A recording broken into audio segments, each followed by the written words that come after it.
बिस्मिल्लाहिर्रहमानिर्रहीम। अस्सलामु अलैकुम। कही अनकही के साथ वजी अहमद सिद्दीकी आपकी खिदमत में हाजिर है। तवक्को तो नहीं थी कि चीफ़ जस्टिस पाकिस्तान जो हैं, पाकिस्तान के आइन की एक शिक़ को काला कानून, ज़ालिमाना कानून, ड्रैकोनियन लॉ कहेंगे, लेकिन उन्होंने कहा है और ये सिर्फ पीटीआई की मोहब्बत में कहा है। चीफ़ जस्टिस जो है उनको अरकान पार्लियामेंट के लिए जो शराइत आइन में रखी गई हैं उनसे परेशानी है। और ये कब कहा? ये उस वक्त कहा जब इस आर्टिकल का, ताहयात नाअहली का आर्टिकल 62(1)(f का कानून है, जिसका हमेशा गलत इस्तेमाल किया गया। कानून से, आइन से मावरा फैसले किए गए और इसकी गलत तावील की गई और फैसलों में गलत तावील की गई, चाहे वो इफ्तिखार चौधरी हों, चाहे वो जस्टिस साकिब निसार हों, चाहे वो जस्टिस गुलजार हों और चाहे खुद उमर अता बंदयाल हों। ये फैसले में इस आर्टिकल को मिसयूज़ किया गया। लेकिन कानून बज़ाते खुद बुरा नहीं होता, उसका इस्तेमाल, उसका तरीक़ा, उसको नाफिज करना किस तरीक़े से, उसकी तावील, उसकी तशरीह जो है उससे गलत हो सकती है। लेकिन पाकिस्तान के आइन के किसी आर्टिकल को काला कानून कहना एक बहुत बड़ा मामला है, बहुत संगीन मामला है।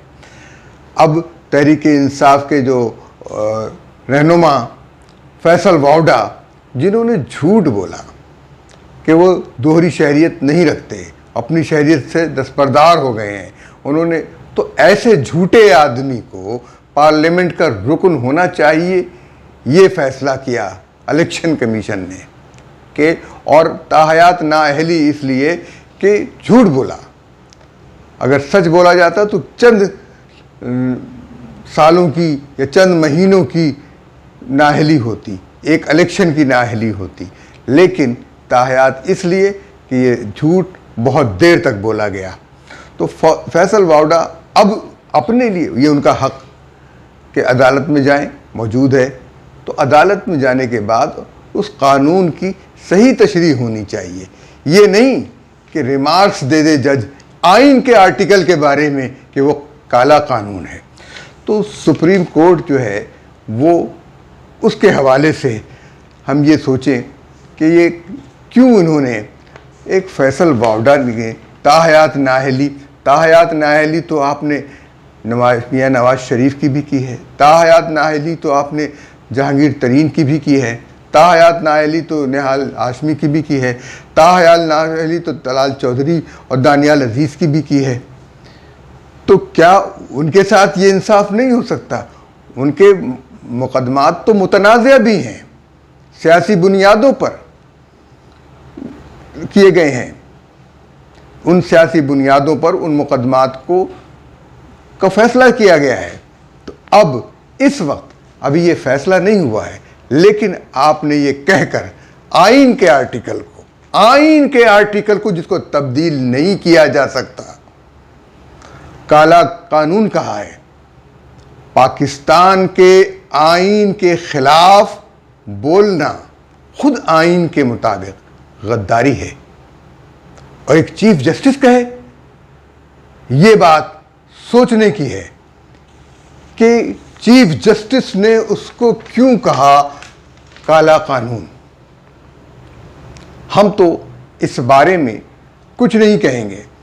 अच्छा, दूसरी चीज़ ये कि जब हम ये देखते चले आ रहे हैं कि जो जितने सियासी मुकदमे हैं उनके फैसले बड़े तेज़ी के साथ, रातों को अदालत खोल दी जाती है, बेवक्त छुट्टी के दिन अदालत खोल दी जाती है, और जब एक आम आदमी का मुकदमा होता है तो उसके लिए अदालत वक्त पर नहीं खुलती।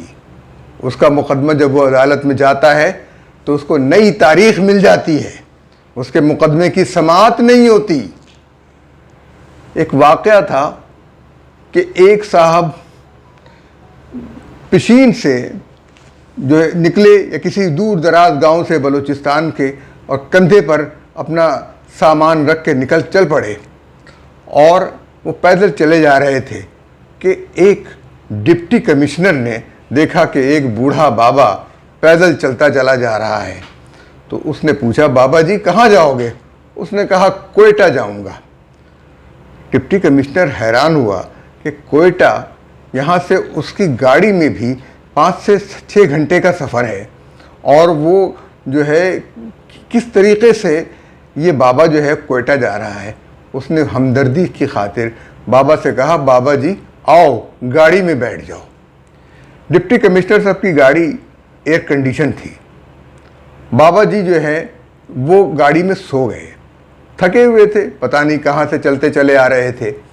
और जब वो वहाँ पहुँचे कोयटा 6-7 घंटे के बाद, तो उन्होंने बाबा जी से कहा कि बाबा जी उठ जाओ, कोयटा आ गया है। बाबा जी ने उससे कहा, क्यों मजाक करते हो?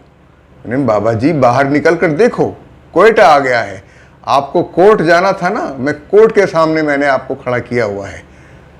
बाबा उसने देखा और वो चकरा के गिर पड़ा।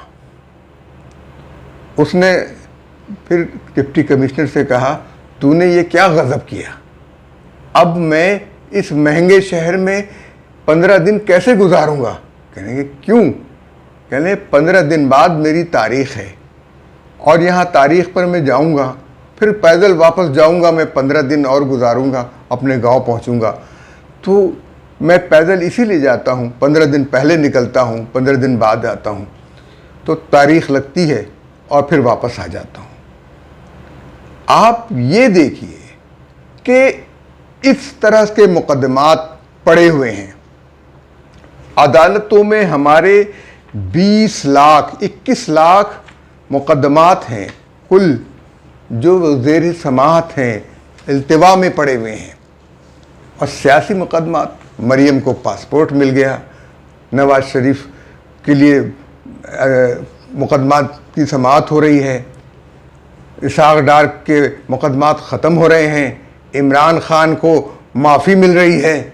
इसी किस्म के मुकदमात की समाअत जल्दी जल्दी हो रही है। ये कौमी अहमियत के मुकदमात हैं। इनकी तारीखें क्यों नहीं पड़ती? इनको क्यों नहीं टाला जाता? इसलिए कि ये ताकतवर लोगों के मुकदमात हैं, ये कमज़ोरों के मुकदमात नहीं हैं।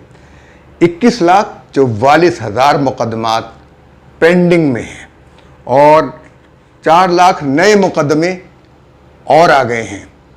ये जो है सुप्रीम कोर्ट के पास पूरे मुल्क में जो मुकदमात हैं उनकी तादाद है, और सुप्रीम कोर्ट के पास खुद जो मुकदमात हैं वो 2,29,822 हैं, बल्कि ये इनकी तादाद बढ़कर 31 जनवरी 2021 में 3,78,000 हो चुकी है, और अब तक पता नहीं कितनी तादाद बढ़ चुकी हो। चीफ जस्टिस साहब, काला कानून हो या गोरा कानून हो, जो कानून के मुताबिक आपको फैसले करने हैं वो तो कीजिए। 3,78,000 मुकदमात का तो फैसला कीजिए। आपकी अदालत में है ये। वो 21,44,000 जो मुकदमात हैं वो उनकी बात नहीं कर रहा मैं इस तरीके से। और फिर इसी तरीके से शरई अदालत में मुकदमात इल्तिवा में पड़े हुए हैं। और जो इस्लामाबाद हाई कोर्ट के जज साहब जो बहुत फुदक कर मुकदमात की समाअत करते हैं और इमरान खान के लिए जी जान से रियायत बरतते हैं, उनकी अदालत की इंसाफ का ये हाल है कि वहाँ पर अब भी 17,456 मुकदमात ज़ेर इल्तिवा हैं। इसी तरीके से बलूचिस्तान हाई कोर्ट में 4,108 मुकदमात ज़ेर इल्तिवा हैं, और पेशावर हाई कोर्ट में 44,703 मुकदमात ज़ेर इल्तिवा हैं। सिंध की अदालतों में, सिंध हाई कोर्ट में 84,000 मुकदमात ज़ेर इल्तिवा हैं, और सबसे बड़ी जो सूबे की अदालत है लाहौर हाई कोर्ट, वहाँ पर 1,87,255 मुकदमात ज़ेर इल्तिमा हैं। इनकी तादाद और भी ज़्यादा हो सकती है। ये रिकॉर्ड जो है वो जनवरी 2021 तक का है। और छोटी अदालतों में मुख्तलिफ़ जगहों पर जो ज़िली अदालतों में ये जो है सिंध के अंदर 1,17,790 मुकदमात हैं और पंजाब में जो है 1,31,000 13,13,669 1 लाख नहीं 13,13,669 मुकदमात पंजाब में ज़ेर इल्तिमा हैं और 1,17,790 सिंध में और 2,56,873 जो है वो पख्तूनख्वा में और इसी तरीके से बलूचिस्तान के अंदर जो है 50,940 मुकदमात हैं। ये इंसाफ कीजिए और आइन के आर्टिकल्स को काला और गोरा कहने से गुरेज कीजिए। आपके बारे में तो और भी बातें हैं, इसलिए कि जब आपसे आइन और कानून के मुतालिक बात की जाती है तो आप जो है उससे गुरेज करते हैं, भागते हैं। ट्रांसपेरेंसी इंटरनेशनल ने आपसे सवाल किया था कि उनके पास एक शिकायत आई है कि किसी ने आपसे आपके ऑडिट रिपोर्ट्स मांगी थी, आपके कवायद और कवानीन मांगे थे कि किस तरीके से आप लोगों को तनख्वाहें देते हैं, कौन कौन सी मराहत हासिल करते हैं, ये हमें बताइए। और ये हमें इसलिए बताइए कि मालूमात तक रसाई के एक्ट 2017 के तहत आप ये हमें देने के पाबंद हैं। तो जब ये सवाल यास्मीन लारी साहिबा ने और जस्टिस नासरा इकबाल ने किया है। यास्मीन लारी ट्रांसपेरेंसी इंटरनेशनल की चेयरपर्सन है और जस्टिस नासरा इकबाल वाइस चेयरपर्सन है। उनको सुप्रीम कोर्ट के रजिस्ट्रार साहब ये जवाब देते हैं कि आप हमसे ये सवाल करने के पाबंद नहीं हैं। आप क्योंकि हम सुप्रीम कोर्ट अवामी इदारा नहीं है, जबकि ट्रांसपेरेंसी इंटरनेशनल ने उनको जवाब दिया कि आपने ये चीज़ें नहीं दी, आपने इतनी मालूम ये करना था कि इनको तनख्वाहें कितनी मिलती हैं, ये पैसे कितने खर्च करते हैं, कहाँ से कहाँ तक रकम खर्च होती है, कोई रकम अगर खर्च हो रही है तो सही खर्च हो रही है या नहीं, किसी की ज़ाती इस्तेमाल में तो नहीं आ रही है। तो ये जो है 24 अगस्त को 2022 को ख़त लिखा गया और ये ख़त जो है वो नत्थी किया गया इसके साथ। ये जो ख़त था 1 सितंबर को भेजा गया। 24 अगस्त 2022 को इस ख़त के साथ जो एक्ट था उसकी कापियाँ लगाई गई और वो ऑर्डर्स लगाए गए उस कमीशन के, जिसके तहत सुप्रीम कोर्ट और तमाम दीगर अदालतों के ऑडिट रिपोर्ट्स हासिल की जा सकती हैं। शिकायत में कहा गया कि 29 नवंबर 2021 को मालूमात की रसाई के हक एक्ट के तहत सुप्रीम कोर्ट के रजिस्ट्रार के पास एक दरख्वास्त दायर की गई और जो उससे मालूम किया गया कि सुप्रीम कोर्ट के अखराजात और किस तरह होते हैं, ऑडिट रिपोर्ट्स बताइए। लेकिन सुप्रीम कोर्ट के रजिस्ट्रार ने यह कहकर इनकार किया कि ये पब्लिक बॉडी नहीं है सुप्रीम कोर्ट, लिहाजा इसके रिकॉर्ड तक आवाम की रसाई का हक नहीं है। ट्रांसपेरेंसी इंटरनेशनल का कहना है कि ये सुप्रीम कोर्ट का ये दावा बिल्कुल गलत है और ऑडिट और अकाउंट्स तक रसाई बिल्कुल ज़रूरी है। पाकिस्तान इंफॉर्मेशन कमीशन के हुक्म मजरिया 12 जुलाई 2021 अपील नंबर 060/06/19 में साफ साफ लिखा है कि कोई अदालत, ट्रिब्यूनल, कमीशन या बोर्ड या वफाकी कानून के तहत हो इस एक्ट के दायरे में आते हैं। लिहाजा सुप्रीम कोर्ट के हिसाबात तक और उसके अहकामात तक रसाई का हक मौजूद है और सुप्रीम कोर्ट को मुतालबा करने वाले को ये मालूमात मुहैया करनी होंगी। पाकिस्तान में मालूमात की रसाई के कानून के लिए ट्रांसपेरेंसी इंटरनेशनल 2002 से कोशिश कर रही है ताकि वफाकी और सूबाई सतह के इदारों की मालूमात तक रसाई मिल सके। ऑडिटर जनरल पाकिस्तान जो है इन इदारों की रिपोर्ट्स पर काम करे और सुप्रीम कोर्ट के अकाउंट्स का जायज़ा ले। अब इस्लामाबाद हाई कोर्ट के अकाउंट्स को इस साल भी रिव्यू किया गया, ऑडिटर जनरल ने रिव्यू किया और अथर मिनल्ला चीफ जस्टिस को बताया गया कि वो उसको देखें। उन्होंने दोबारा नज़र-ए-सानी करके इन हिसाबात को ठीक करने की कोशिश की, क्योंकि इस्लामाबाद हाई कोर्ट की जो पहली ऑडिट रिपोर्ट थी उसके मुताबिक ऑडिटर जनरल ने तैयार की थी, उसमें इल्ज़ाम लगाया गया था कि इस्लामाबाद हाई कोर्ट के साबिक चीफ जस्टिस अनवर काजी ने पब्लिक फंड्स को नाजायज़ तौर पर ज़ाती इस्तेमाल में लेकर आए हैं।